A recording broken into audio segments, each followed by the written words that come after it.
Hello everybody, आप सभी का स्वागत है आपका अपने यूट्यूब चैनल गबरू टीचिंग पॉइंट पे।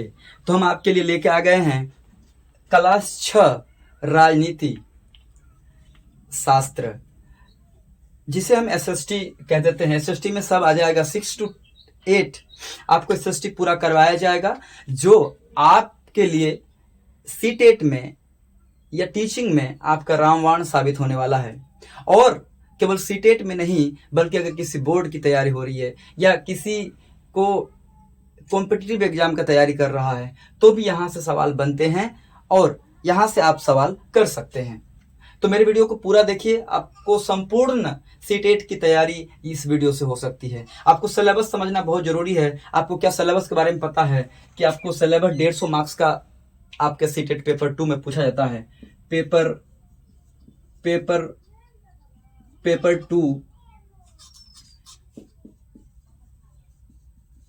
टू में दो सब्जेक्ट, मतलब पेपर 2 में सीडीपी रहते हैं। सीडीपी वो कितने 30 मार्क्स के होते हैं, और आपका लैंग्वेज 1 भी 30 मार्क्स के होते हैं, लेकिन ये 15 हिस्से में बढ़ जाते हैं। 15 इधर 15 इधर। 15 जो पैसेज होता है, आप मान लो जो कि हिंदी लिए हो लैंग्वेज 1 में, तो 15 मार्क्स का पैसेज रहता है, गद्यांश जिसको बोलते हैं, और 15 मार्क्स का रहता है सीडीपी।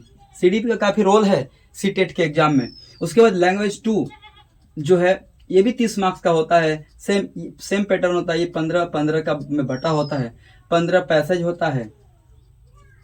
होता है, यानी अगर इंग्लिश है तो आपको पैसेज मिलेगा, और 15 फिर सीडीपी रहेगा, सीडीपी। और उसके बाद आपको 60 मार्क्स का रहेगा एसएसटी। एसएसटी कितना का रहेगा? 60 का। लेकिन 40 का आपको 6 to 8 तक में 40 पूछेगा, और 20 मार्क्स का जो पूछेगा वो क्या पूछता है? वो सीडीपी पूछता है, सीडीपी।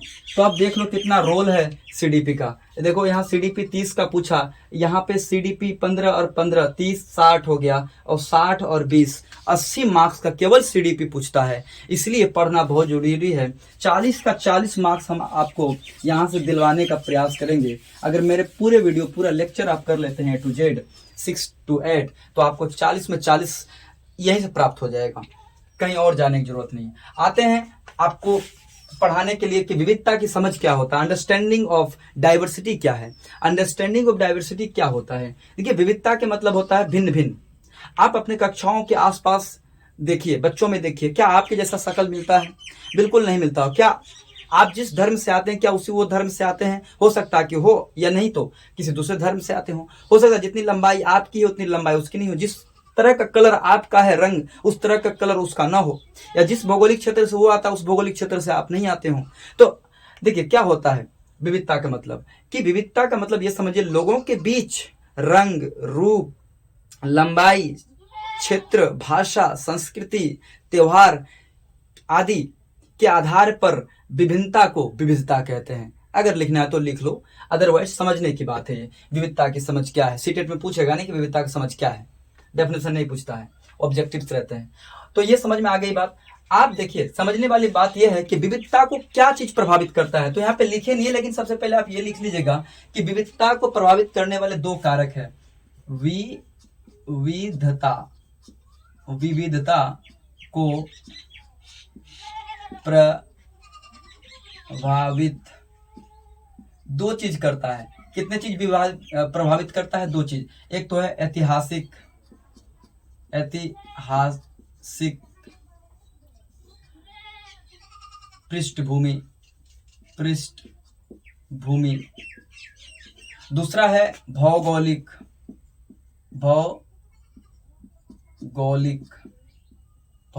पृष्ठभूमि।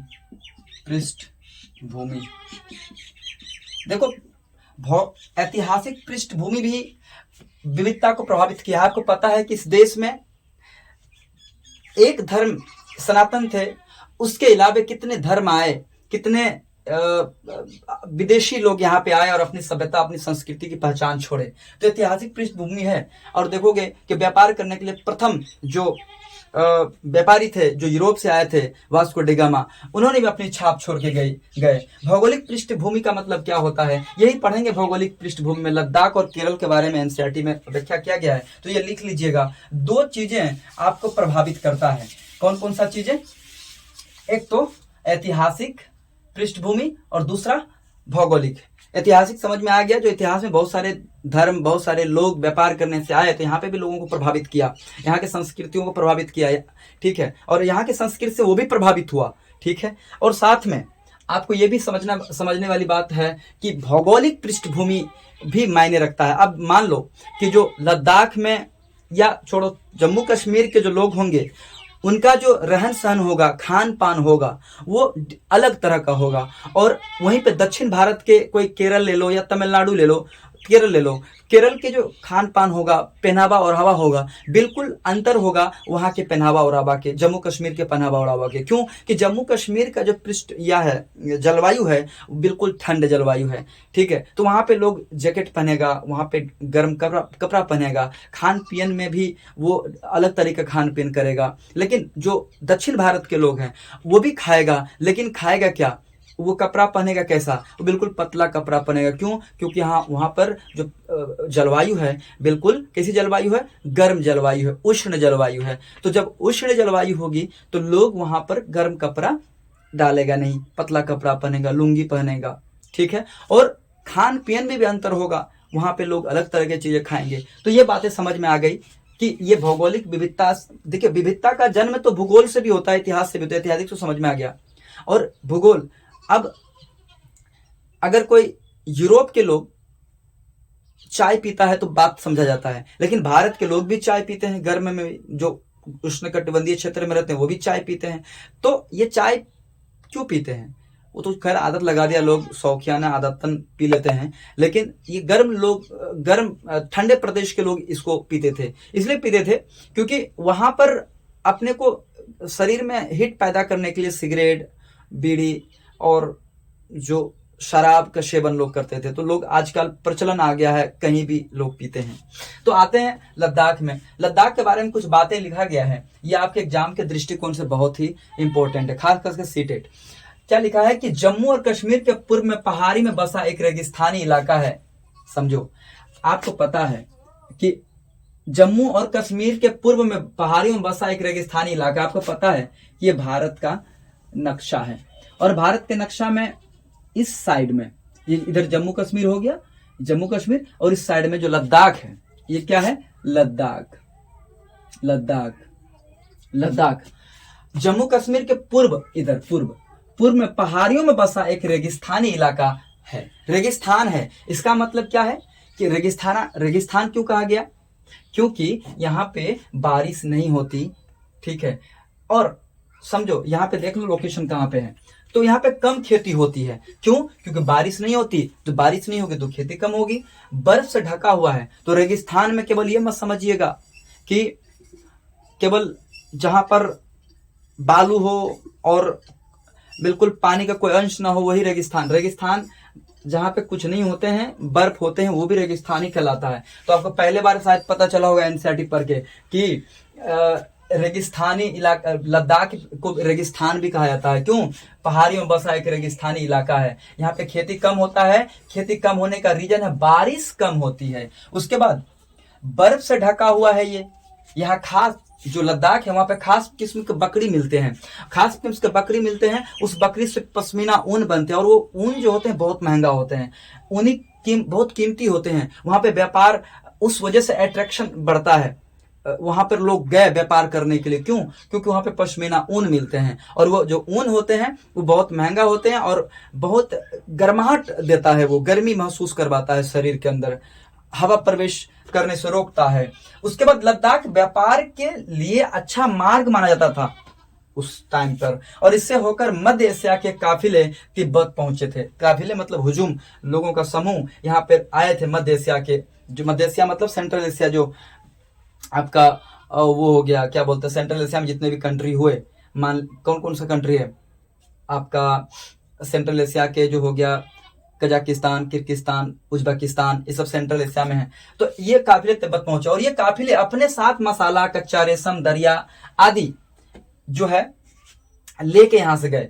जो काफिला यहाँ पे आए व्यापार करने के मकसद से आए और मसाला लेके गए, कच्चा रेशम यहाँ से ले गए, दरिया लेके गए और लद्दाख के रास्ते ही बौद्ध धर्म तिब्बत पहुंचा। इंपॉर्टेंट सवाल ये पूछा जा सकता है कि लद्दाख के रास्ते ही बौद्ध धर्म तिब्बत पहुंचा। तिब्बत किस रास्ते से पहुंचा? लद्दाख के रास्ते ही बौद्ध धर्म तिब्बत पहुंचा। बौद्ध धर्म किस रास्ते से तिब्बत पहुंचा? तो लद्दाख के रास्ते से पहुंचा। लद्दाख को छोटा तिब्बत भी कहा जाता है इसी कारण से, छोटा तिब्बत। देखिए करीब 400 साल पहले यहाँ इस्लाम धर्म से परिचय हुआ। इससे पहले 400 साल पहले तक, उससे पहले इस्लाम धर्म नहीं था। 400 साल पहले ही इस्लाम धर्म वहां पे आया। और कहता है कि लद्दाख में गानों और कविताओं का बहुत ही समृद्ध मौखिक संग्रह है। मतलब गाना और कविता जो होती है वहां पे लोग मौखिक संग्रह करते हैं, इकट्ठा करते हैं और गाते हैं साथ में मिलकर के वहां पे लद्दाख के लोग। और कौन? तिब्बत का जो ग्रंथ है वहां का, कौन सा ग्रंथ? उस ग्रंथ का नाम क्या है? केसर सागा ग्रंथ। और ये केसर सागा ग्रंथ जो है लद्दाख में बहुत प्रचलित है। किन लोगों में प्रचलित है? मुसलमान और बौद्ध दोनों ही लोग गाते हैं और उस पर नाटक खेलते हैं। देखो विविधता का सबसे अच्छा परिभाषा जो यहाँ पे देखने को मिलता है कि केसर सागा एक धर्म ग्रंथ है और उस धर्म ग्रंथ को मुसलमान और जो बौद्ध हैं वो दोनों आपस में मिलकर के उसको गाते हैं, उस पर नाटक खेलते हैं, नाटक नुक्कड़ खेलते हैं, मंचों पे खेलते हैं। तो कितनी खूबसूरत बात है कि वहां पे दो धर्म के लोग एक साथ एक चीज को गाते हैं, खेलते हैं, नाटक करते हैं, उस पर पालन करते हैं। ये इसलिए तो कहते हैं, देखिए विविधता हमारे जीवन को समृद्ध करता है, हमारे जीवन को इनरिच करता है, अच्छा करता है। क्योंकि विविधता, इसलिए तो पंडित जवाहरलाल नेहरू जी ने कहा था कि विविधता में एकता। हम सब विविध जरूर हैं पर एक हैं। और इसलिए उन्होंने भारत के खोज नाम के किताब में उन्होंने ये बात का उल्लेख किया था। हम लोग आगे नोट में भी लिखेंगे यहाँ पे। लेकिन यहां तक बात समझ में आ गई। एक स्क्रीनशॉट ले लीजिए आप इसका। तो ये हम लोग परली लद्दाख केरल के बारे में थोड़ा जान जाते हैं। ये है केरल, लोकेशन देख लीजिए थोड़ा सा। केरल का थोड़ा सा भाग बनाते हैं केरल का। ये देखिए भारत के ये वाला हिस्सा जो है, ये वाला हिस्सा अब देख रहे हैं, यही केरल है। यही क्या है? केरल है। ठीक है, केरल के बारे में थोड़ा जानते हैं, बड़ा इंपॉर्टेंट है एनसीईआरटी के मुताबिक। देखो ये दक्षिण पश्चिम में बसा राज्य केरल है। दक्षिण पश्चिम आपको पता होगा लोकेशन, ऊपर में उत्तर होता है, नीचे दक्षिण होता है, इधर क्या होता है? पूर्व होता है, इधर क्या है? पश्चिम होता है, पश्चिम होता है। तो कहता क्या है कि दक्षिण पश्चिम, दक्षिण और पश्चिम, ये यहाँ बसा हुआ केरल, बसा राज्य केरल है। एक तरफ समुद्र, हेडिंग दे दिए, एक तरफ समुद्र और दूसरी तरफ पहाड़ियां। एक तरफ समुद्र, इधर पता है आपको ये इधर कौन सा है? अरब सागर है। इधर बंगाल की खाड़ी है, इधर अरब सागर से सटा हुआ है। ठीक है, और कहता है कि इन पहाड़ी पर विविध प्रकार के मसाले पाए जाते हैं। कौन कौन सा मसाले हैं यहाँ पे? देखिए क्यों आएंगे व्यापारी वहां पे व्यापार करने के लिए? कुछ रहेगा तब ना। तो वहां पे बड़ा इंपॉर्टेंट था उस टाइम पे काली मिर्च, लौंग, इलायची, ये सब लौंग, इलायची, काली मिर्च, ये सब बड़ा इंपॉर्टेंट था। कच्चे मतलब रेशम के कपड़े, ये सब तो इनको ले जाता था व्यापार के लिए। इसीलिए इन मसालों के कारण व्यापारिक आकर्षक केंद्र बना रहा। आकर्षण का केंद्र व्यापारियों को वहां पे खींच के लाता था। ये सब लौंग, इलायची और काली मिर्च व्यापार के लिए लोग यहाँ पे व्यापार करने के लिए आते थे। इन कच्चा माल को ले जाकर के बेचते थे। कहाँ पे? आपको पता है कि वास्को डी गामा यहीं पे तो आए थे, केरल में, केरल के कालीकट बंदरगाह पर, इसी बंदरगाह पे आए थे। और यहाँ पर केरल में उस समय पर राजा जेमोरिन था, उसको भव्य स्वागत किया था। और उस समय पे इन्होंने यहाँ पे केरल से लौंग, इलायची और काली मिर्च जब ले गया यूरोप के बाजारों में बेचा तो 60 गुना मुनाफा कमाया। और जब 60 गुना मुनाफा कमाते हुए ये सब देखा तो यूरोप के व्यापारियों में होड़ मच गया इधर आने को। तो ठीक है, तो इन मसालों के कारण व्यापारिक आकर्षण केंद्र बना। और सबसे पहले अरबी और यहूदी व्यापारी केरल आए। ये भी याद रखिएगा, केरल में आने वाले व्यापारी सबसे पहले कौन था? इन मसालों देख लीजिए, अरबी और यहूदी व्यापारी केरल आए सबसे पहले। और ईसा मसीह के धर्मदूत संत थॉमस भी उस समय पे आए। ईसा मसीह के धर्म दूत संत थॉमस लगभग उन्होंने 2000 वर्ष पहले यहाँ पे आए। कौन? धर्मदूत संत थॉमस। ये इंपॉर्टेंट सवाल बन सकता है सीटेट के लिए, ठीक है। और भारत में ईसाई धर्म लाने का श्रेय इन्हीं को जाता है। ईसाई धर्म, केरल में ईसाई धर्म लाने का श्रेय किन्हें जाता है? किसे जाता है? ये धर्मदूत संत थॉमस साहब को। अरब से कई व्यापारी यहाँ आकर बसे, कई व्यापारी यहाँ पर आकर बसे, ठीक है। इब्न बतूता देख लीजिए, इब्न बतूता ने 700 साल पहले यहाँ आए थे और उन्होंने क्या बोला था मुसलमानों के बारे में, कि मुसलमानों के जीवन का विवरण यहाँ पे उन्होंने किया और बताया कि बड़ी इज्जत थी मुसलमानों की यहाँ पर केरल में, इनकी शोहरत थी, इनकी प्रतिष्ठा बाकी सब लोगों की तुलना में ज्यादा अच्छा था। सुखी संपन्न थे मुसलमान। केरल में विविध धर्म थे, यहूदी, इस्लाम, ईसाई, हिंदू, बौद्ध धर्म शामिल थे। तो केरल में कितने धर्म हैं? ये सभी धर्मों का विविधता है वहां पे। भारत की खोज नाम की एक पुस्तक है, किताब है, जो लिखे हैं पंडित जवाहरलाल नेहरू जी ने। उसमें लिखा था अनेकता में एकता।